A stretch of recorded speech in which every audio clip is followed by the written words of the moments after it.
Mamlaka ya Mapato Tanzania TRA mkoa wa Dodoma imeadhimisha wiki ya huduma kwa wateja iliyofanyika katika ofisi za TRA jengo la Safina House jijini Dodoma.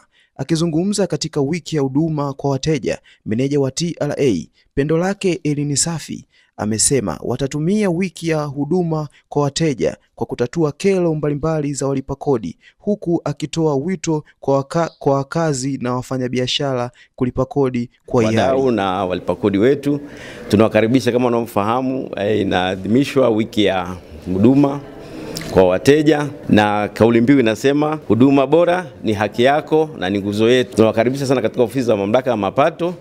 Sisi kama Mamlaka ya Mapato mkoa wa Dodoma tutaendelea kutoa huduma bora nzuri kwa wateja wetu na wadau, ili kuhakikisha kwamba kodi inalipwa kwa hiari na tunapata mapato kwa ajili ya maendeleo ya nchi yetu. Kwa hiyo tunakaribisha sana, tutaendelea kuboresha, tupate huduma nzuri, na pale ambapo kuna changamoto yoyote msisite kutoa maoni yenu ili tuweze kuboresha na tuweze kutoa huduma ambayo ni bora ya viwango vya juu. Karibuni sana tuweze kuwahudumia.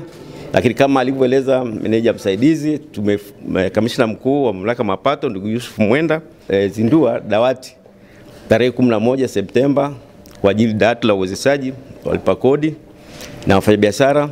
Kwa hiyo tunawakaribisha kwenye madawati kama alivyosema yapo mkoa mzima na kwenye senta zetu, ili tuweze kuwahudumia na mwisho wa siku tuweze kusanya kodi kwa ajili ya maendeleo ya taifa letu. Karibuni sana. Asante sana. Nikiripoti kutoka chumba cha studio, Elvis Bryson, Shine News.